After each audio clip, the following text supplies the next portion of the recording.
Welcome, Walnut. I'm Lara, but you can call me Laz, your host for Walnut Wednesday. This is your reminder to be brave, be yourself, and know that you can make the world a better place just by what you decide today. Here, I'm going to share my weekly walnuttings with you on a Wednesday. Hi Walnut, it is me Laz here for another episode of Walnut Wednesday, and I am so excited to welcome back again the beautiful, delicious, sexy, wonderful Rachel White. Hello Rachel. Hello Lara, thank you so much for having me. Rach, before we begin, can you just introduce yourself to the Walnuts who have not heard the previous 3 episodes that you've been on the podcast, please? Yes, absolutely. So my name is Rachel White. I am an author, coach, speaker, and I dive into all the juiciness that is creativity and using your creativity to make your life a work of art, and also to get into those all the depth within yourself to really express your true essence in the world as well. And I've just published my second major book, but it's like, I think it's like my 8th book overall, Tapestry of Creation, which I'm super excited to dive in more with you. So exciting, Walnut. So Rachel actually was my coach during the saga of writing Walnut Wednesday, the book, as well. So this episode is just going to be, we'll talk a little bit about Tapestry of Creation, but Rachel is just a wealth of knowledge when it comes to authorship from start to all the way through the process and the finishing parts and celebrating it as well. So I'm really grateful to you, Rachel, for not only being in my world, but really holding space for me through my journey in my authorship as well. And actually being able to call myself an author now too, which I think we did discuss at a couple episodes already. Yeah. And I think that was that whole journey, what a beautiful, artful ripple that you're now supporting people. Or you've supported at least one person that I know of, with bringing their book to life. So yeah, it's so amazing. I think writing and publishing books is such a beautiful thing that we get to do when we feel drawn to that side of creativity. Yeah, it's amazing. And it's it's such a journey. This is a whole different topic, so I'm not going to get into it. But Rachel, let's start sort of at the beginning-ish, at the beginning of Tapestry of Creation. So how did this book specifically, and you mentioned as well it's your second major book. I'd love to know what you mean by major, and let's get into this little beginning part. Yeah, okay. So I'll try to really condense it down, because I was actually making dot points of all the twists and turns in this book's journey. And I'm probably gonna record an episode for my podcast, but it will probably end up being a 2-hour episode, but I'll condense it down. See the major key points. So when I say my second major book, that was that was just a word that came into my head in the moment. I'll probably think of a better way. It's the second book of my body of work, my teachings, and the things that kind of my service in the world focuses on. So my first book, Gentle Glow, was from 2019, and that was really a collection of my work and my focus and my study and my personal experiences up to that point in time. And that was it was 30,000 words. It was my biggest body of work, was my first published book. And then between then and now, I've published 3 poetry books, a book that was kind of the history of my nonna. I've done a whole collection of kids' books. I did a gratitude book. And so and I did an affirmations book. So I've done all of them, but Tapestry of Creation is my second big body of work, where it's really diving into my teachings, really cultivating my own wisdom and perspective and insights to share. And this book ended up being around 65,000 words, so it was an even bigger kind of project than that first book, and took a lot more space to come to life as well. So with for Tapestry of Creation, I think that like writing books and creating books is just a natural thing. Like I'm always writing, and there's actually like some books that I wrote probably 10 to 20,000 words of that I actually ended up like not putting out there. So writing is always a thing that I'm just doing. And I've been asked a couple of times, like, what was the inspiration behind Tapestry of Creation? And I think that like nothing necessarily inspired me to write this book. It was just I was writing and turn into a book that I wanted to put out into the world. Like it just happened. It was like a very natural thing to Mm. happen. So in 2021, when I was living away from my hometown where I'm back again in New South Wales, I decided that I wanted to start a new podcast. And it is my podcast that I still run now called Depths of Creation. And when I started planning out the podcast, I wanted it to be dropped in like chapters where I would release like a chapter of 10 to 15 episodes that someone could just like binge.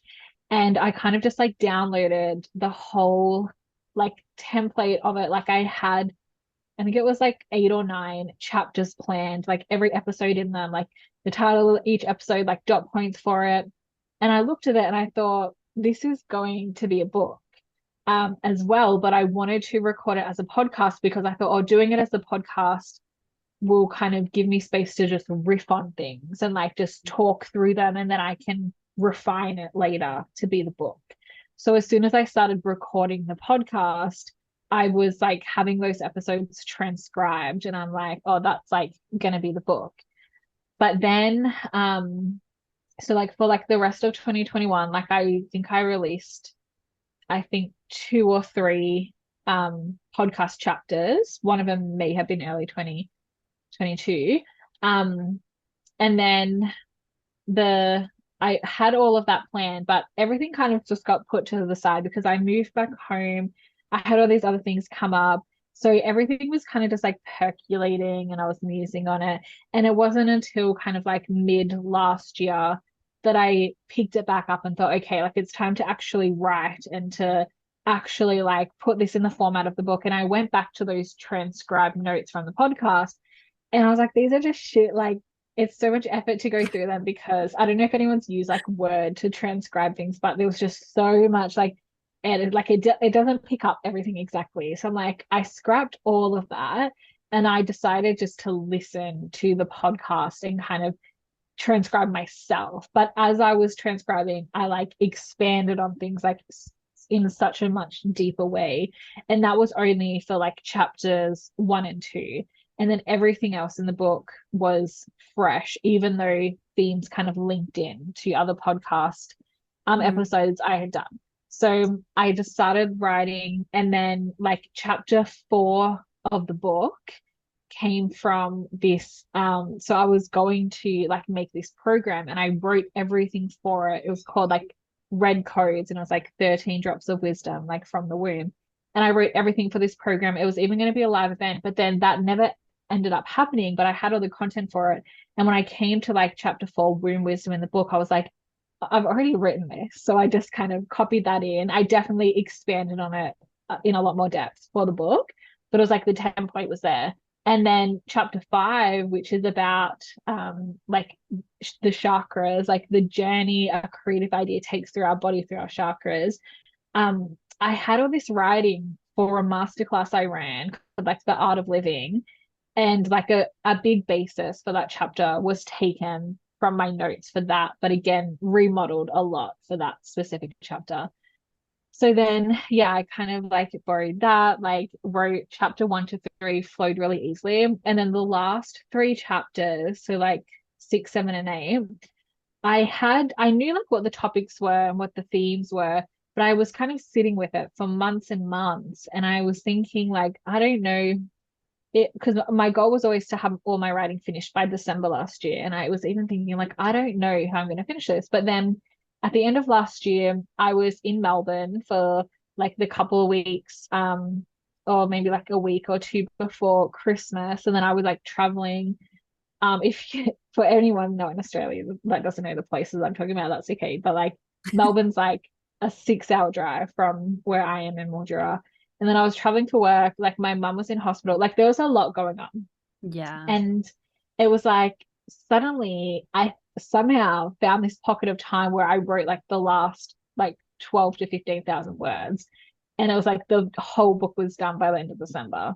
And that last part just came together so effortlessly. And someone I had reading the book actually said to me, like she like had pretty much no notes for like the last three chapters. She was like, wow, like this just feels like it just flowed out so smoothly. And I was like, it literally did, like right in the timing I wanted it to.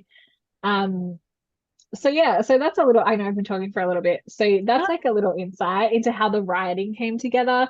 And so the book was going to be called Depths of Creation, but somewhere in the middle, somewhere in like middle to late 2022, I was like, oh, I actually want to give it its own name. And I've Mm. always loved the word tapestry. And as I kept writing, like I use a lot of like pop culture references, like Yeah. song references, like there's a lot of reference to a lot of different things, like even like studies that have been done, stories from my life, stories from other people's lives.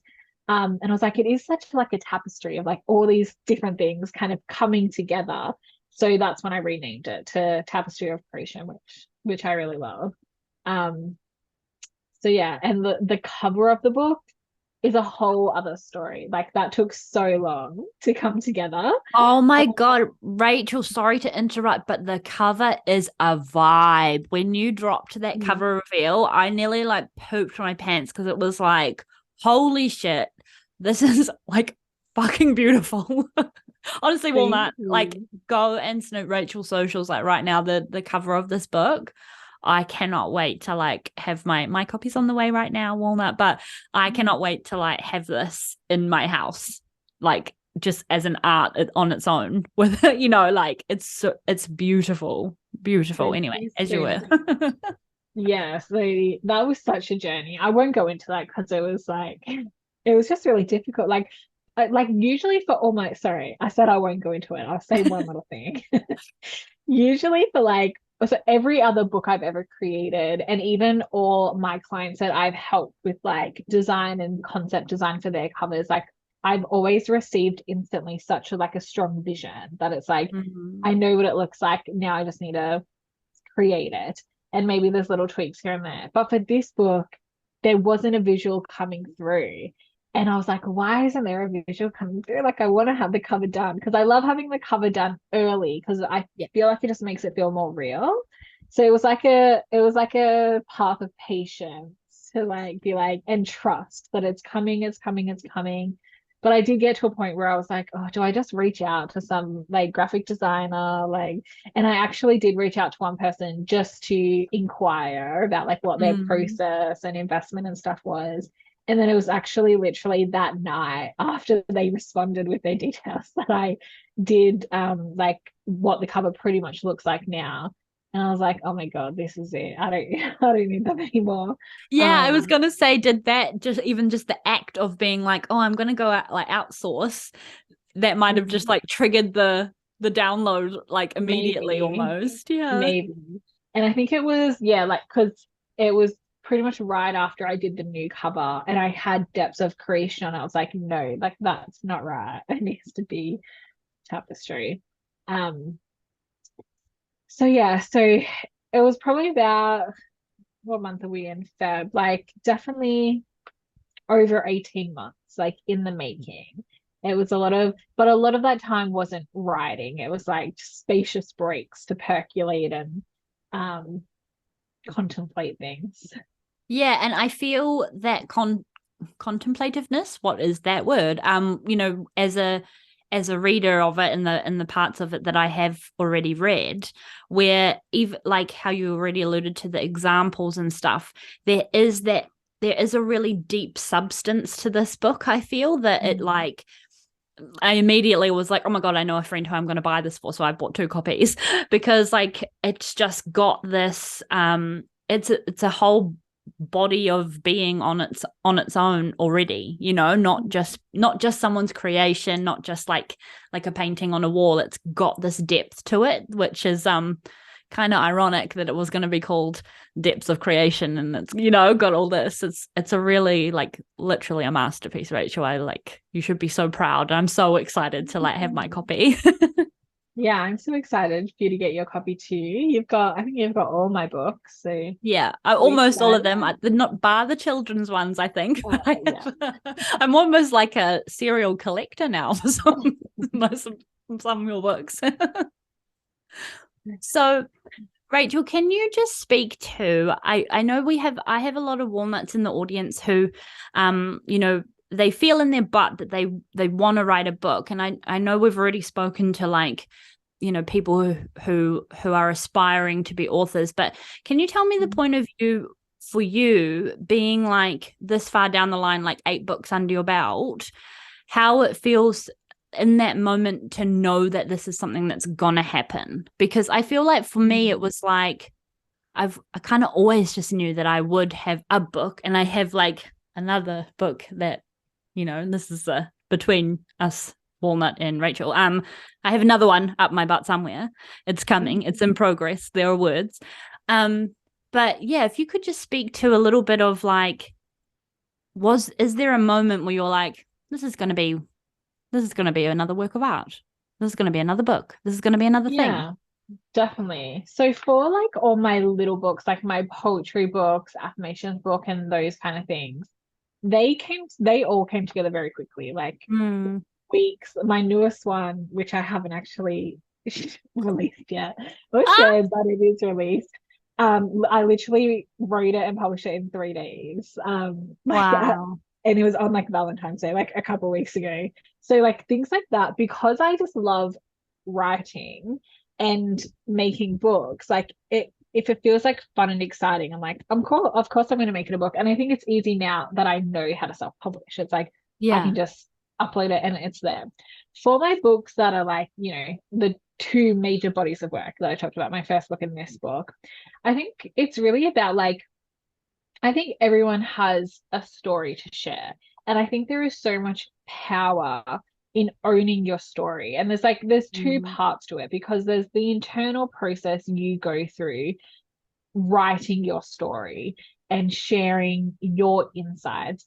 And it's about like, you know, it's the legacy you're leaving in the world. Like you're writing a book that's becoming like a permanent mark in history. There's, you know, those big elements, but it's also such a personal experience of reflecting and being able to look back at your life, and also being able to look at what you stand for now and writing about those things. And there's so many different ways that you can write. Like you can write poems, you can write like in a very academic way, you can write a fictional book that kind of hits the themes of your life, or you can write memoir, whatever style and genre you want.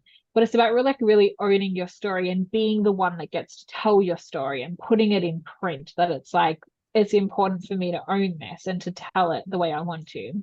And then the other part is like putting a piece of art into the world. And for me, like just the medium of a book feels good and exciting. Like you can tell your story in so many different ways. Like it could be through a painting, it could be through literally anything. But I think for me, like books just hold such, it's like once something is in print, like physically in print, like it just, I feels like it has such like, you know, it's a permanent mark in history. It's like it's written, it's like it's, timeless. you know, and it will be, you know, written and told that way forever. And I think it's just like for me, it's really exciting to hold the book, like to see, like I literally have the book here, like to see all these words printed, like in a book, like that like it's crazy to think. I was thinking about this the other day, looking at my bookshelf, that like some books people will like write for years and years, and then it's like all that work culminates in this one little book. And yeah, so has this answered your question? Yes, I can't even remember what my question was. I'm just loving it. I feel like it's just so beautiful. Rachel, do you want to speak to the, like, obviously Tapestry of Creation is all the little threads that that are about creating something and being your authentic self, and like you said, legacy building and all that kind of stuff. It's your bread and butter. Let's talk about creation and what it means to you. And I mean, I know that there are people in the world who literally don't actually think that they're creative just because they're not good at dancing or drawing or whatever, but it's got, again, the depth, it goes so much deeper than that as a skill set or something. Yeah, I think literally the first line of the book, or like in the first sentence of the introduction, is like, you are creative because you exist. And I say that like many times throughout the book. Like, you are born, like your creative energy is your life force energy. So for as long as you are breathing, you are creative. You have the pulse of life and creation flowing through you, and life wants to create and procreate. And we see this at a physical level, like children being creative, like that is creation itself wanting to perpetuate through humans. So we as a collective are creating new people all the time, but we're also creating every day. Like, we create with our thoughts alone. Like, we can create an emotional experience with our thoughts alone. We can create like a ripple effect through the world with like one decision. So you're already creative and you're already creating. But then the question is like, what do you want to create? What do you want your art to be reflective of? And your art is always reflective of like who you are choosing to be in the world right now. So when it comes to skills and talents like dancing, painting, writing, whatever, your creativity can certainly be infused into all of those things. One, like, you don't need to be good at everything that feels good to create. You can create just for the pure play, fun, and joy of it. But also, like, every skill is buildable. Like, if you want to be a writer, just start writing. That's definitely what I did. Like, I don't think I can say I was trained in writing in any way. But you can also bring your creativity into anything that you're doing. Like, if you're an accountant, a lawyer, a doctor, a masseuse, like literally anything, like even like a cleaner, a cook, a whatever. Like, your creativity is about like how you show up to do things. And you know, like I write in the book that the way you wash your dishes on like a random Tuesday night can be just as an artful experience as the best-selling book that you write. And sometimes it can seem like as if like those two things are comparable, but when we really look at the overarching storyline of the collective, but also the storyline of our life, it's like every moment of our creativity is so powerful because it all like leads and threads in to other parts of our life. Yeah. Beautiful. And how, Rachel, do you implement your creativeness into your everyday life? Like, do you have an example aside from the Tuesday night dishes? Yeah, well, I think that like in every moment, my creativity is infused into my life. Like the way that I have my desk set up right now, like I printed a new picture because I had this frame lying around, and it's like there's like this Italian saying that I really love, like dolce far niente. It's like the sweetness of doing nothing. And I just printed it on like a black and white page and put it in the frame. Like, that's just creating art for me to look at. The way I set up my altar, the pictures and the paintings I choose to hang on my wall, how I prepare my food, how I eat my food, how I play like with my niece and nephew, like all of those moments are full of creative energy. And you know, sometimes our creative energy just gets to play and like be, you know, it's just like for the moment. But then sometimes we also get to pour it into things. Like, we're both using our creative energy right now to speak. We're creating words like with our mouth. You know, the way we're sitting and our posture, the way we dressed this morning, like all of that can be really full of our creative energy. And sometimes, like, if for anyone listening thinking all of those moments I've just explained feel like dull and colorless to them, it's like what's missing is your enthusiastic participation in them, and like your perspective that they are artful moments that you get to, like, you are the color, you get to bring color into those moments. I love that. And so what about if you are feeling like a lull, like so there's not, okay, what am I trying to say? Every day we're not always like on fire and feeling like the light, bright love of life. There are days where it is hard to express yourself. You do kind of feel a little bit lower on the scale of joy. What would you suggest to a walnut who's like, I kind of like feel like I lost my sparkle for a second there? Yeah, I think if it is just a second, like if it's just a day, an hour, like a relatively short amount of time, embrace the lull, embrace the void. Like, it's in the void that beauty and lightness is born. So it's like that's a part of being human. And like there's a full chapter about this in the book, The Depths of Being Human, how our all of the full spectrum of our emotions and human experience is all part of our story and all part of the life of our work. So not all moments need to feel high vibe, like high energy. Like the saying I just said, like dolce vita, is like the sweetness of just doing nothing. Like, can you actually relax in that? Can you sink into that feeling instead of trying to fight against it? And when we let ourselves be in the void and be in the darkness, or just be in the nothingness in those moments, it is actually fuel for our creativity. And beautiful insights and art are always going to be born from those moments.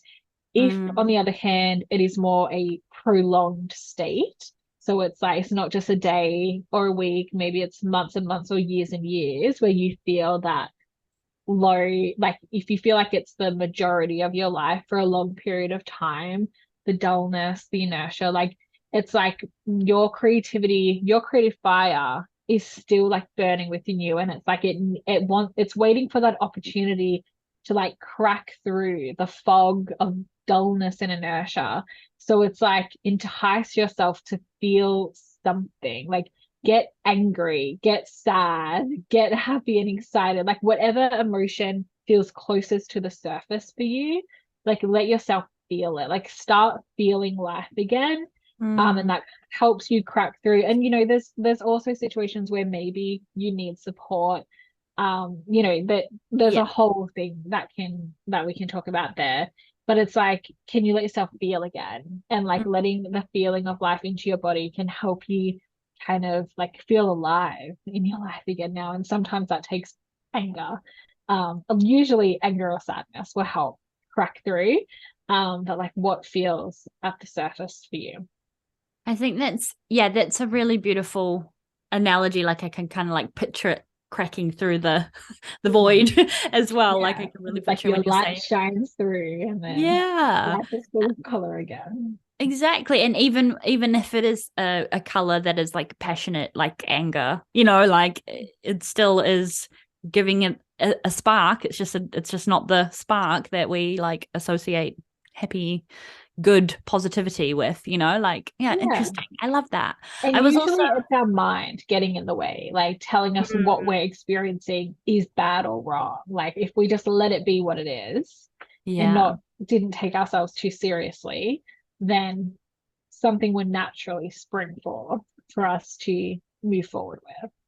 absolutely. And I was thinking when you were speaking, like well-known sort of artists that sell actual paintings back in the day, was like, I can't think of a name at present. I want to say all the generic ones, but I know that might not be quite true, so I'm not going to get myself factually incorrect. But artists used to live in like total complete like squalor, and be really really like poor, and have lives that were really not luxurious and not extravagant at all, and yet these masterpieces were completely created. And some of them, even living in this way, didn't even make a cent until after they died. So it's just that, like, the importance of expression of creating your art, because it could actually, and it's not that it could, it will become a legacy of some form when it's outside of you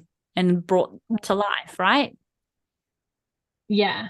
And yeah, so it is so interesting. Like, so there's like a whole chapter that talks about creative tempo, and there's a section within that that talks about like being ahead of your time. And you know, there's two stories. Like I talk about Vincent van Gogh and Hedy Lamarr, who was so creative and had beautiful creations, but like their legacies were not celebrated or honored or even recognized, and they didn't make money from their art like while they were actually alive. And like this is where, like, you know, we don't really need to get too caught up in the impact our art is going to have, the amount of money it's going to make, the amount of recognition it's going to have. Like our art could definitely sell for millions after we're gone. Like that's a possibility. But we also don't need to put like that kind of pressure on what we create. Like create for yourself first and foremost is another thing I say in the book. And it's like and also like touching on something you said before as well around like, you know, artists throughout history like didn't live lavishly while they're alive, and it's like there's kind of this stereotype of like the starving artist. And it's like, you know, that's a big part of why I think a lot of kids are really deterred away from their artistic talent and into, you know, careers and jobs, or more security. It's like the collective fear is kind of pushing that narrative that you can't make money from your art. But I think that like one, like our art can be in any profession and in any job, in and also in any like business or anything we want to do on our own, and in every way that in every moment we live our life. But also like we don't need to make money from the things that we enjoy doing creatively, and doing things that we just enjoy for the sake of doing them like adds more life to our lives, even if we're doing them like in addition to working and parenting and all the other things that we're already doing. I love that. Thank you so much for elaborating on that part, Rachel. What else have you got on your heart before we kind of wrap up that you feel like you need to tell a walnut about?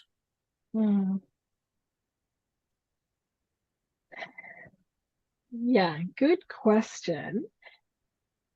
I think like just like coming back to some things we've already said around, like you are creative because you exist. Like that's just a fact.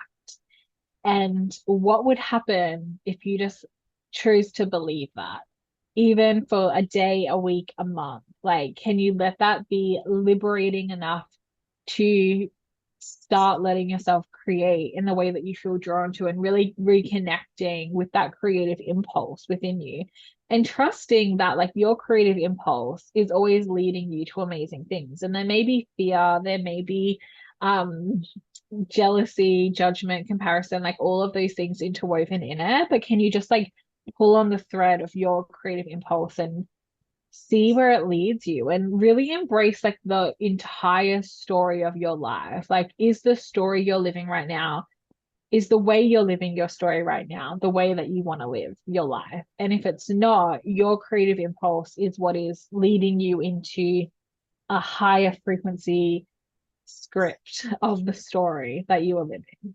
Yeah. Beautiful. Thank you so much. So where, if the walnuts listening are like, I just want to listen to this podcast, I want to follow this girl, I want to be a serial collector's item person like Laz and buy all your books, where is the best place for the walnuts listening to find you? So on Instagram at by Rachel White, everyone can find me there, and the link in my bio there will take you to my website to purchase the book, to the podcast, to all the places. So that's the best place. Amazing. And Walnut, I will link everything in the show notes for you as well. Token question that you've answered 4 times, Rachel White. Can you please let us know, as you are today and in this 8th book along, creative, amazing masterpiece of a woman. What does being a walnut mean to you? So I've actually prepared an answer this time What? because I think for like the last three times I gave such like an off the cuff answer that was probably the same thing every time. But can I give a little backstory for like 1 minute? Yeah, please go ahead. So in the book Tapestry of Creation, every chapter starts with a little sacred symbolism, like a poetic exploration of something in nature, whether it's the moon, an animal, mostly animals, and the moon, and Saturn is another one. So I thought I'll write a little thing about a walnut, exploring the sacred symbolism. It's only like it's much shorter than what these look like in the book. But can I read you what I wrote? I go, yeah, please. I'm like, Okay. Okay. Walnuts. Nature is always showing us the way to divinity, the story of a walnut. Walnuts are part of a long legacy, with their first tree being traced back to 7000 BC. With their formidable shell, they have stood the test of time. This shell resembles a human head and, when cracked open, reveals the bumpy texture of a human brain. Even the wrinkles and folds are similar to our neocortex. Nature having fun with her art to make it a simple truth that walnuts enhance the health of our brain. Just like you, walnuts are complex and cannot easily be put in a box with labels. While technically considered a tree nut, botanically walnuts are classed as fruit. Another name for walnuts is genus juglans, derived from Latin to mean Jupiter's nuts, the nuts fit for a god. So what does it mean to be a walnut? It means to be nourishment for the art of our world, to connect others to their own divine essence through nourishing them with your art, and with your art that can take any form. my I God, stumbled on a few words there. that was so beautiful. I'm like literally crying. I love being a genus Junland. What is it called? Oh, thank you. So I'm like actually crying. Oh, that was so beautiful, Rachel. I'm gonna have to get a copy of that and put it in the show notes as well. That was the most beautiful I'll thing. send it to you. Thank you. Thank you so much for going to the trouble to think so deeply about being a walnut. I That thought I was had beautiful. to because my other answers were like, what does it mean?